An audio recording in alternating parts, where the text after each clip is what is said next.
You often get the question, can I drive to Durban, can I drive to Cape Town? Well, today we're about to set out and hopefully prove that it can be done. Ultimately, all of us are getting to Cape Town in one piece. And overall, just to appreciate the new technology, so I'm really excited about it.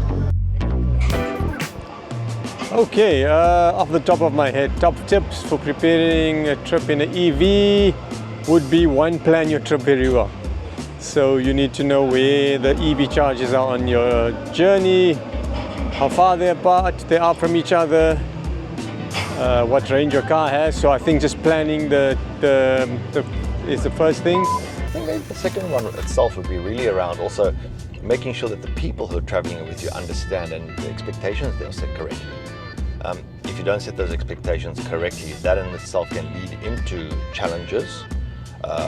For example, your children, if you're traveling with them, making sure that they understand what to expect around it, and I think that can really help the conversation. Always start with a 100% battery, but that is a precondition only for a long road trip.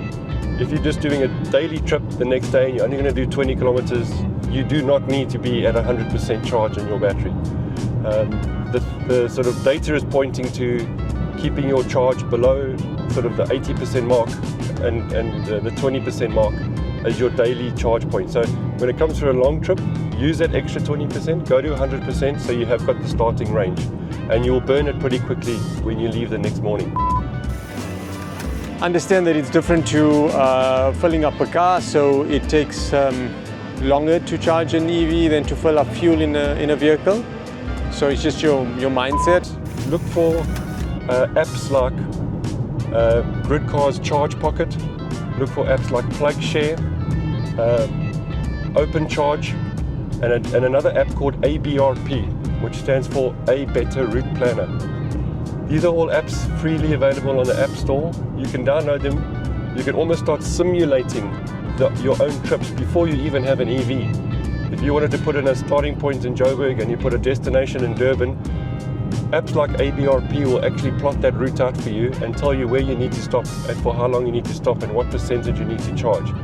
So you can get that plan already in place before you embark.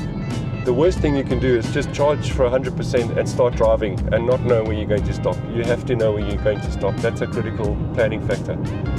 But once you've made your first trip, you'll know that it's possible and you'll know the intricacies of what's required to make these long distance trips. Make sure that you put enough credit into your EV charging card. Something as simple as that.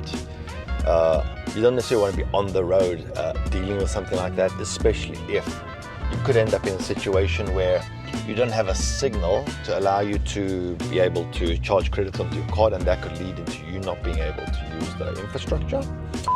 Understand that it's still new technology, so every charger might not work, and so you need a bit of patience and a bit of resilience. Make sure that you've got all of the contact numbers for any sort of support and enablement that would be needed as part of utilizing electric mobility.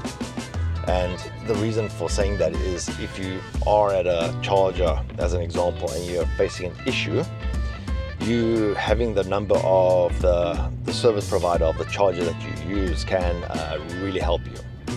So I think those type of points would be maybe the important ones that I would definitely recommend you have a handle on as part of you helping to progress and have a successful EV road trip.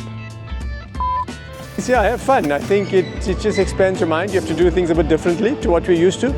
But yeah, that would be my top tips for planning a road trip in an EV.